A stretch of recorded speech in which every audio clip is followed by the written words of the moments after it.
Hello everyone, I hope you guys are doing good and great. So in this video we will be covering the chapter named articles. In previous videos we have covered the three chapters, the one sentences, nouns and adjectives. Now we will be covering this chapter named articles.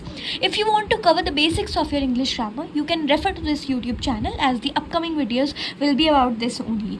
Okay, तो चलिए देख लेते हैं articles actually होते क्या हैं. हमने अपनी छोटी क्लासेस में इन्हें ज़रूर पढ़ा है और ये बहुत ज़्यादा इंपॉर्टेंट चीज़ें हैं जो आपकी फाउंडेशन को बिल्ड करती है. ओके, तो चलिए देख लेते हैं. आर्टिकल्स जो हैं वो तीन टाइप के होते हैं. आपको दिख रहा होगा मैंने यहाँ पे लिखा है ए एंड दो. ठीक है, तो ये तीन आर्टिकल्स होते हैं. इतना आपको पता होगा, इट्स सफिशिएंट. ओके, तो आगे देख लेते हैं. आर्टिकल्स जो हैं वो डेमोन्स्ट्रेटिव एडजेक्टिव्स भी कहलाए जाते हैं. क्यों? क्योंकि वो चीज़ यूज़ किए जाते हैं to point something, right, to point things, to point people, as I have written in the definition.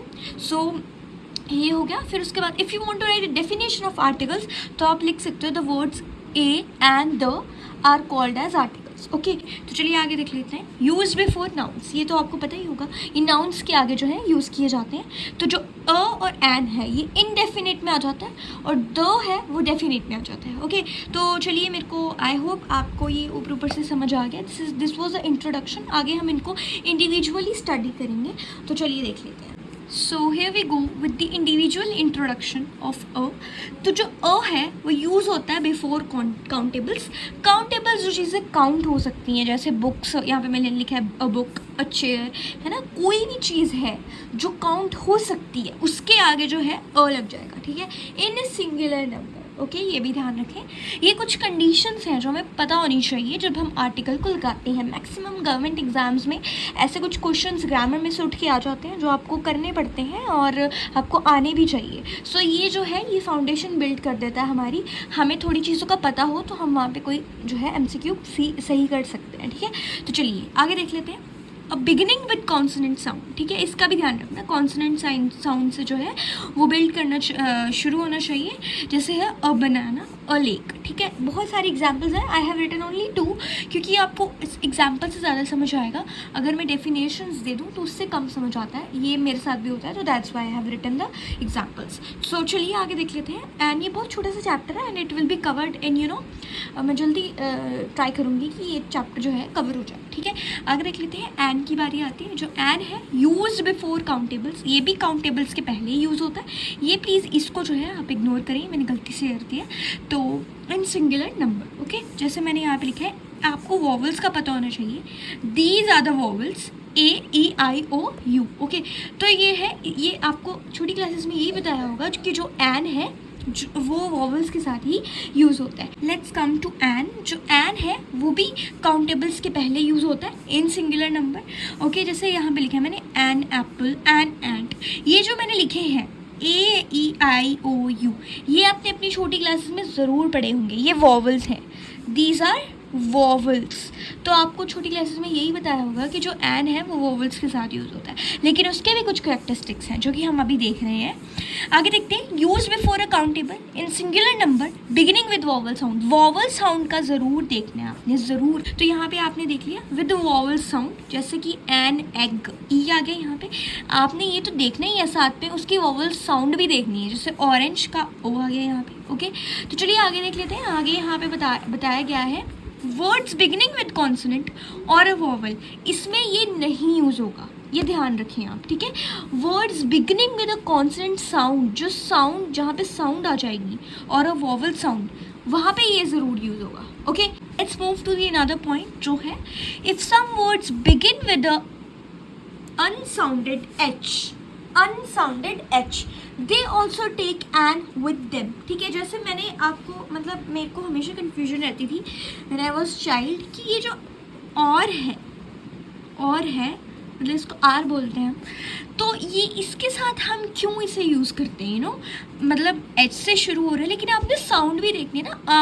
Are मतलब ओ, तो ओ क्या है हमारा, वॉवल है, तो इसे ज़रूर देखें आप. ठीक है, यहाँ पे हम एन यूज़ करते हैं. ठीक है, तो इसका भी थोड़ा ये चीज़ें जो हैं ये आपके आंसर्स को गलत करा सकती हैं, इनको आप ध्यान में रखें. If some words begin with an unsounded h they also take an with them. जैसे एन ऑनेस्ट बॉय, ओ की साउंड आ रही है. An honourable person. ठीक है, जैसे ये चीज़ें मैंने आगे लिखी हैं, जैसे आर की मैंने आपको एग्जाम्पल दे दी, तो इनको ध्यान में रखें. आगे देखते हैं. In abbreviations, if consonants begin with a vowel sound, they take an with them. जैसे यहाँ पे MA, MP. Now moving to the, तो जो द है, द आपको छोटी क्लास में बताया होगा कि जो द है वो बहुत पर्टिकुलर चीज़ों के साथ यूज़ होता है. तो यहाँ पे भी मैंने यही लिखा है, before a noun when we want to make it particular, मतलब एक चीज़ को पर्टिकुलरली बताना है, मतलब उस पर सप्रेस कुछ जोर डालना है, तो हम द को यूज़ करते हैं. इसके भी आगे कैरेक्टरिस्टिक्स हैं जो मैंने सारे लिखे हैं, आपको पता होना चाहिए.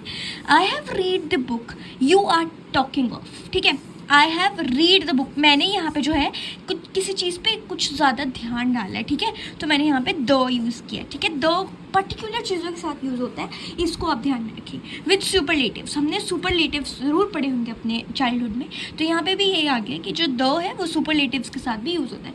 द स्वीटेस्ट सॉन्ग, या मैं कुछ भी कह लूँ, the sweetest boy, the ugliest picture. ठीक है, तो ये एग्जाम्पल्स हो गई इसकी. आगे हम देख लेते हैं. With such words as first, last, next, only, same, following, previous, ये सारी चीज़ें हैं, ये भी द को लेके जाती हैं. The last bench, the only son, but not with such expressions like last week या लास्ट नाइट. हम ये नहीं बोल सकते the last week, the last night. Okay, तो इनको भी थोड़ा ध्यान में रखना है आपने, मतलब according to sentence, according to sense and according to rule आपको एक सेंटेंस को फ्रेम करना है. It is very important.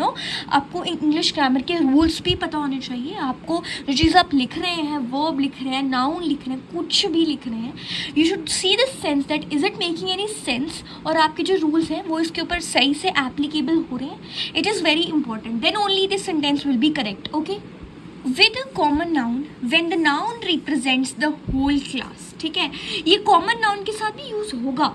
When the noun represents the whole class, जैसे the dog is a faithful animal. क्यों? क्योंकि हम डॉग जात की बात करनी है, जैसे हम बोलते हैं ना मर्द जात, वैसे ही डॉग जात की बात हो रही है यहाँ पे. ठीक है, यहाँ पे हम करेंगे the dog is a faithful animal. हम पूरे कलेक्टिवली डॉग्स के बारे में बात कर रहे हैं, तो यहाँ पे जो है हमारा जो है यहाँ पे द यूज़ होगा. ओके, तो it is a okay sentence. आगे हम देख लेते हैं. With such nouns as earth, moon, sun, ये चीज़ें बहुत हमने छोटी क्लासेस में अगर हमें ऐसे क्वेश्चन आते थे तो हम बोलते थे हाँ द ही यूज़ होगा. क्यों?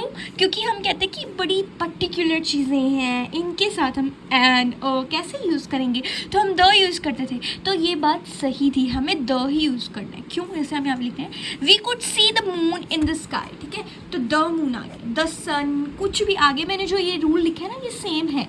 ठीक है, with the names of reverse, seas, oceans, mountains, holy book, फिर trains, ships, newspapers, well-known buildings, countries if the name contains common noun जिसमें आ जाएगा हमारा the United States of America, the directions, the whole families, ये चीज़ों में जो है हमारा the ही यूज़ होगा the.